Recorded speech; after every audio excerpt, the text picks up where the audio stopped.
मजहर अब्बास साहब, आप कामरान टेसोरी की वापसी और बतौर गवर्नर तैनाती को किस तरह से देख रहे हैं? देखिए, बड़ा अजीब व गरीब फैसला है। और गो के अभी मैं एमक्यूएम का बयान देख रहा था और उन्होंने कहा कि जी पहले हमने 5 नाम भेजे थे। सबसे पहले नसरीन जलील साहिबा का नाम भेजा था, उसे जो है वो नहीं वो किया गया, और फिर बाकी 5 नामों पे भी कोई हुकूमत ने रजामंदी जाहिर नहीं की। और फिर उन्होंने 2 नाम का जिक्र, जो मैं टिकट्स पढ़ रहा था कि 2 नाम का जिक्र किया उन्होंने, जिसमें एक नाम कामरान टेसोरी का था और फिर सदर मुमलिकत ने कामरान टेसोरी साहब को। लेकिन इसका एक पस मंज़र है, और वो पस मंज़र ये है कि कामरान टेसोरी 2016 के बाद जब एमक्यूएम पाकिस्तान और एमक्यूएम लंदन अलग हुई थी, तो अगर आप लोगों को आपको याद होगा कि कामरान टेसोरी के मसले पे बहुत ज़्यादा इख्तलाफात हुए एमक्यूएम पाकिस्तान और फिर डॉक्टर फारूक सत्तार उस वक्त सब एक थे।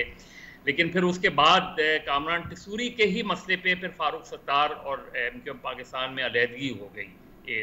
और उसके बाद हमने देखा कि अभी हाल ही में जब कामरान टेसोरी वापस आए, तो फिर भी एमक्यूएम राब्ता कमेटी, एमक्यूएम पाकिस्तान की राब्ता कमेटी के अंदर उन पर शदीद जो है वो इख्तलाफात सामने आए, और इस हद तक हुआ कि उनको फिर राब्ता कमेटी से हटाना पड़ा या राब्ता कमेटी को अपने फैसले को वापस लेना पड़ा।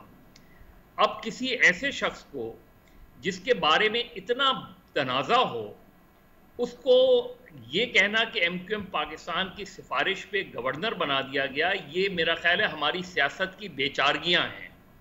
और ये सियासत की बेचारगियां ख़ास तौर पे हमारी सियासी जमातों की बेचारगियां हैं कि बाज़ मामलात में वो इतने जो है वो बेबस नज़र आते हैं कि उन्हें किसी की पसंद नापसंद की बुनियाद पे फैसलों को कबूल करना पड़ता है। एमक्यूएम पाकिस्तान का ही अगर आपको याद हो कि जब फर्रुख नज़ीम साहब को जो है वज़ीर कानून बनाया गया, तो एमक्यूएम मुसलसल ये स्टैंड लेती रही कि ये हमारे वज़ीर नहीं है, इनको बनाया ज़रूर गया है, ये सेनेटर हमारे उस पर ज़रूर बने, लेकिन ये हमारे वज़ीर नहीं है। अब ये जो सूरत हाल हो, और ऐसी कि एमक्यूएम माजी में भी कोलिशन पार्टनर का हिस्सा रही, पीटीआई के ज़माने में भी, और आज भी वो है कोलिशन पार्टनर, लेकिन ना वो अपने सेक्टर खुलवा सकते हैं, ना वो अपने यूनिट खुलवा सकते हैं, ना वो अपने बाज़ मुतालबात मनवा सकते हैं। और बाज़ मुतालबात में माजी में इमरान खान भी बेबसी का इजहार करते थे, आज शहबाज शरीफ भी बेबसी का इजहार करते हैं। तो इस बेचारगी की सियासत में फिर हम जब ये पोजीशन कहीं से आवाज़ आती है कि बिल्कुल सियासत से कोई ताल्लुक़ नहीं है, तो फिर ये डाउट्स क्रिएट होते हैं। ये पॉलिटिकल इंजीनियरिंग इस तरीके से अगर की जाएगी तो इसका कोई पैगाम अच्छा नहीं जाता। एमक्यूएम पाकिस्तान बहुत मुश्किल सूरत हाल में है।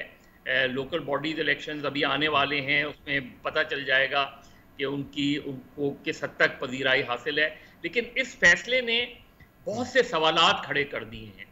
इस फैसले ने खुद एमक्यूएम के अंदर बहुत से सवालात खड़े कर दिए हैं।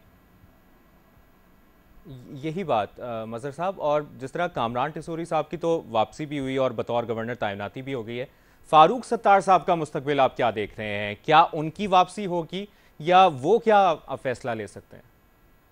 जी, मेरा ख्याल है एक कोशिश ज़रूर होगी कि फारूक सत्तार वापस आए। माजी में भी होता रहा है, बीच में एक कोशिश हुई कि एमक्यूएम के मुख्तलिफ ग्रुप एमक्यूएम लंदन को छोड़ के वो सब एक हो जाएं। मेरा ख्याल है 1-2 साल पहले या कराची के एक 5 स्टार होटल में तकरीबन ये बात तय भी हो गई, तमाम लीडर्स ने आने की हामी भी भर ली।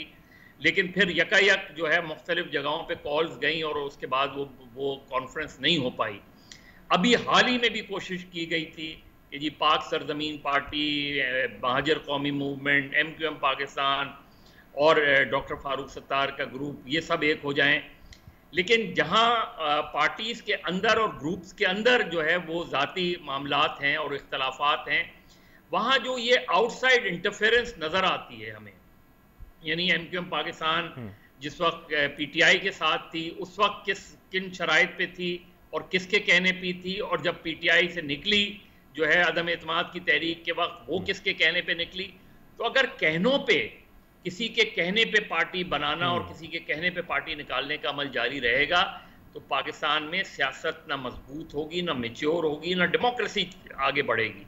اور سب سے زیادہ نقصان اس شہر میں اس لیے بھی ہو رہا ہے کہ یہاں پالیٹکس کو مینج کیا جا رہا ہے، یہاں سیاست کو مینج کیا جا رہا ہے، اور یہی صورتحال اس فیصلے سے نظر آتی ہے کہ اس میں آنے والے وقتوں میں جب ضمنی الیکشن ہوں گے، لوکل باڈیز الیکشن ہوں گے اور پھر عام انتخابات ہوں گے، تو وہ چیزیں جو ہم نے 2018 میں اور اس سے پہلے بھی دیکھی ہیں، لگتا یہ ہے کہ ہمیں آئندہ بھی دیکھنے کو ملیں گی، اور ایم کیو ایم پاکستان اس فیصلے سے ان کو بہت مشکل پیش آئے گی اپنے ووٹر کو اور خود رابطہ کمیٹی کو جسٹیفائی کرنے کی.